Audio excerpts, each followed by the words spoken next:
All right, sixth graders. Today we're going to continue with multiplying fractions and whole numbers, building off of what we did yesterday in class, a lot of the visual work that we did, and we're going to kind of just look at another way that we can use visuals to multiply fractions and whole numbers.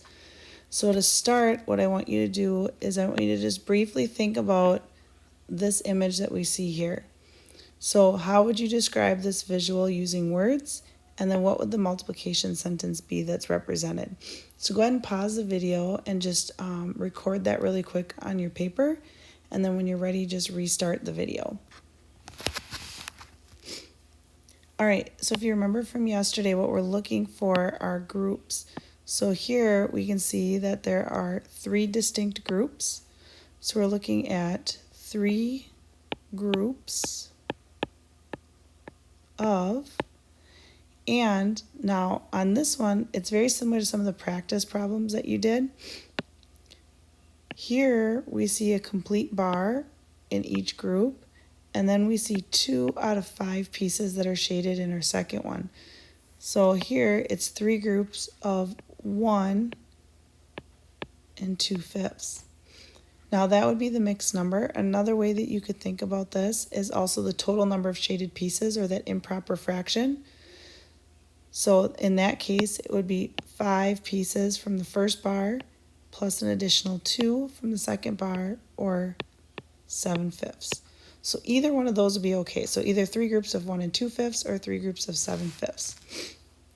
Using that, our multiplication sentence would then be 3 times 1 and 2/5, or 3 times 7/5.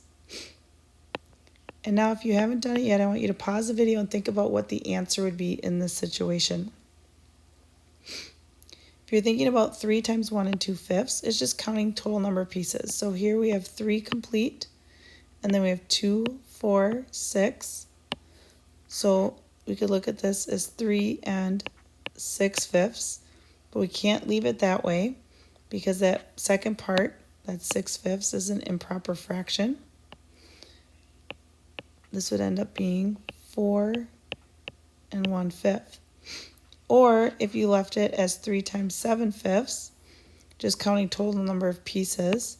So you have 5, 10, 15, 16, 17, 18, 19, 20, 21, or 21/5, because it takes 5 to make a whole. 5 can go into 24 times with 1 left over. As we're working today, I want you to continue to think about what patterns we're beginning to notice when we multiply a whole number and a fraction. We talked briefly about it yesterday. And then just what are some generalizations that you're starting to make? So what are some ideas that you're starting to think of as you're looking through this? So let's start to think about some different types of problems that we can use involving fractions. All right. So did you know that only 1/13 of high school athletes go on to play a varsity sport in college? So that's of all high school athletes. So in the 2016-2017 school year, St. Paul students had 8,320 students that participated in athletics. If all of those students were high school athletes, how many would go on to play a varsity sport in college? So I want you to pause the video and think about how you might be able to answer this, and then we'll kind of come back together and look at that. All right, if you remember from yesterday, we talked about groups of a number. So here we could think about like 8,320 groups of 1/13, but that's really not what's being demonstrated or talked about in this particular problem. What we're trying to find is what 1/13 of 8,320 is. Now, I don't want to draw out 8,320 diagrams. That would take forever. So now we have to start to think about, what does this actually mean? Well, remember with fractions, the denominator is telling us how many parts the whole is cut into. Typically when we think about fractions, we think about the whole meaning 1. But what if that doesn't have to be the case? We can also start to think about our whole in different ways. So what I'm going to do is I'm going to introduce you to what's called a bar model. So I'm going to draw out this one long bar, and this one long bar is now representative of all of the students that played sports in 2016, 2017 in St. Paul schools. So this bar represents that 8,320 students. Because it says that 1/13 of the students played a sport, I'm taking this and I'm really thinking about this as 13 separate parts. So I'm going to take my 8,320 and I'm going to break it into 13 parts.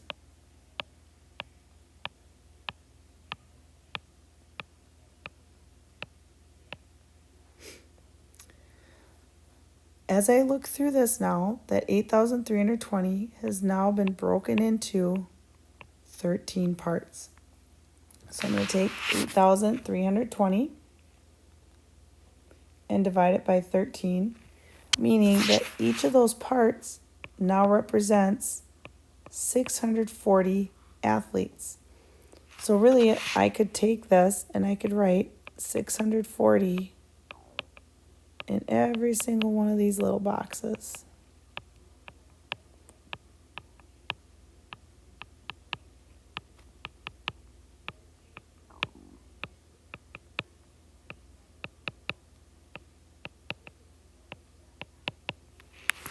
And since I'm really just looking for 1/13 of it, my answer ends up being 640.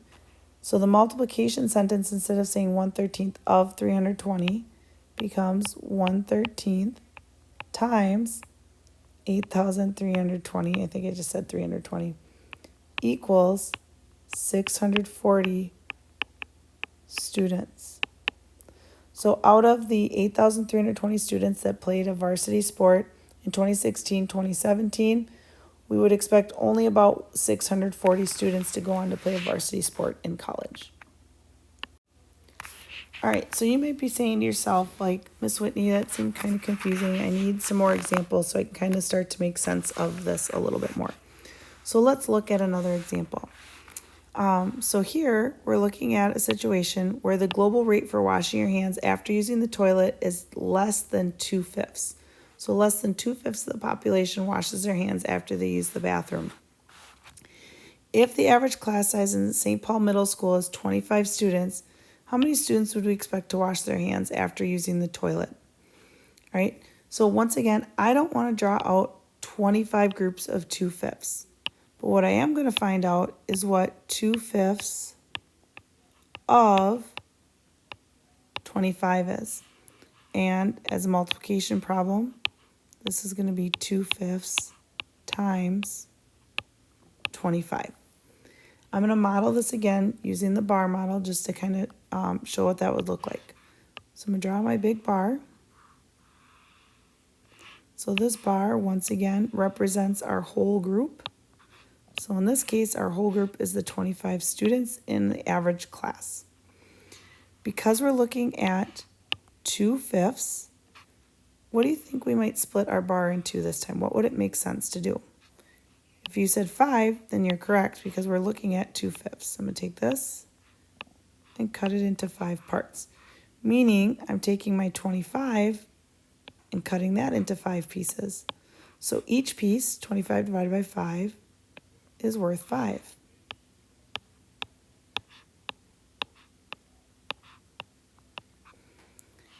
Now, because I'm looking for 2/5,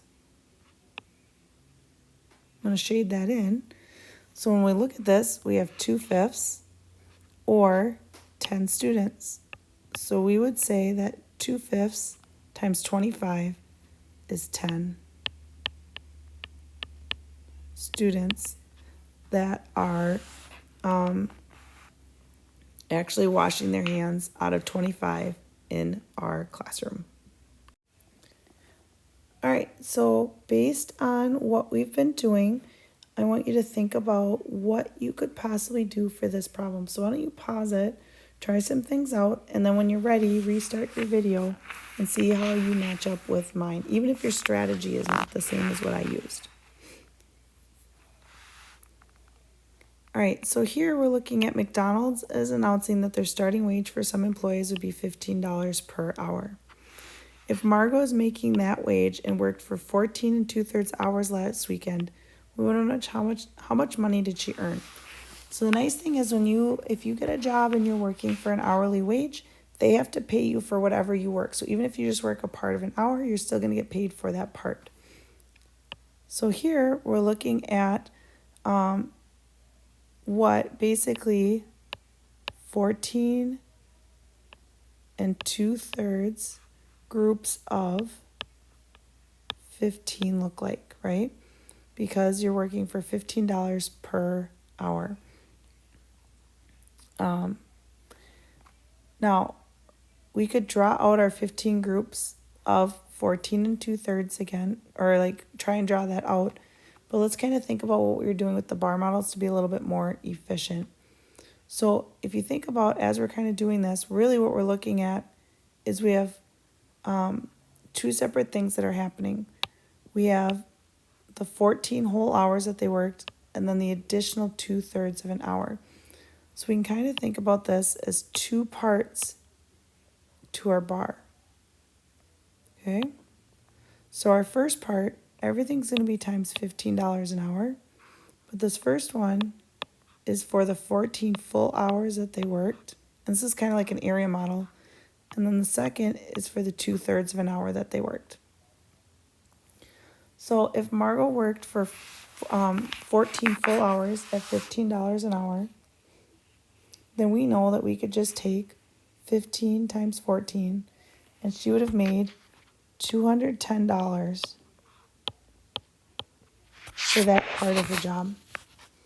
Now, the second part here is also worth $15, but now Margot isn't working this full 15. She's only going to work 2/3 of it.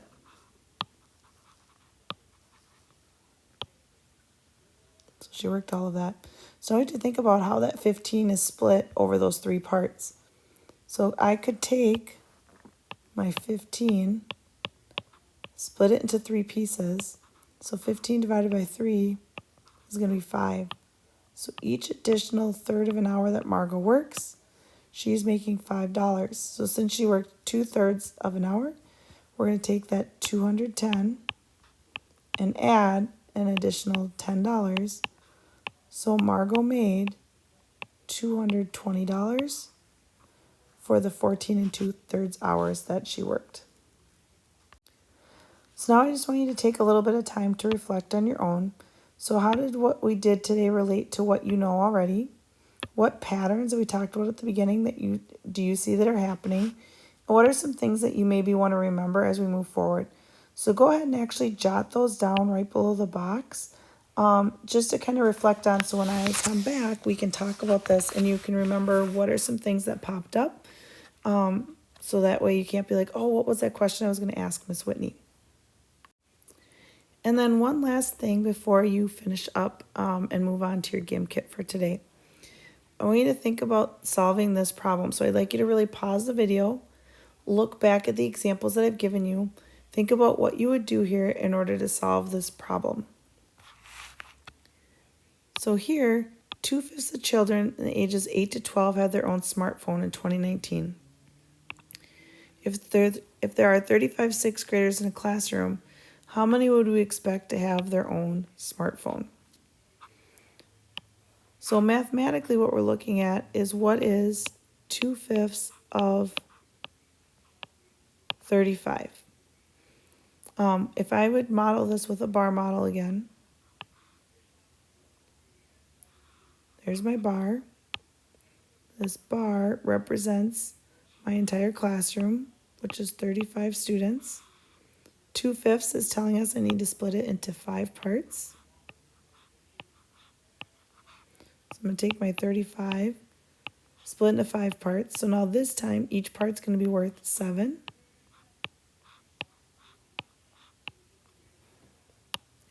And because it's 2/5, I'm going to shade in that much.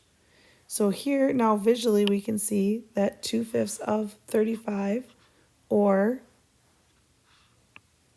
2/5 times 35 leaves us with 14 students that we would expect to have their own smartphone. All right, when you're done with this, go ahead and put it in your binder and then check your Schoology folder to see what else to work on for today.